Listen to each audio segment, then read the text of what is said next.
আজ থেকে শুরু হলো 2025-26 শিক্ষাবর্ষে একাদশে ভর্তি কার্যক্রম। ভর্তি প্রক্রিয়া চলবে আগামী 14 সেপ্টেম্বর পর্যন্ত।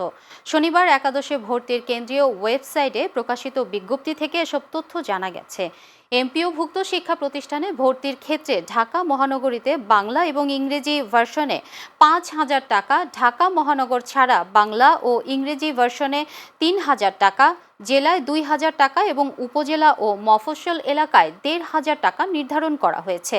এছাড়া নন এমপিওভুক্ত প্রতিষ্ঠানের ক্ষেত্রে ঢাকা মহানগরে বাংলা ভার্সনে 7,500 টাকা, ইংরেজি ভার্সনে 8,500 টাকা, ঢাকা মহানগর ছাড়া বাংলা ভার্সনে 5,000 টাকা ও ইংরেজি ভার্সনে 6,000 টাকা, জেলায় বাংলা ভার্সনে 3,000 টাকা ও ইংরেজি ভার্সনে 2,500 টাকা এবং উপজেলা ও মফস্বলে বাংলা ভার্সনে 2,500 টাকা ও ইংরেজি ভার্সনে 3,000 টাকা নির্ধারণ করা হয়েছে।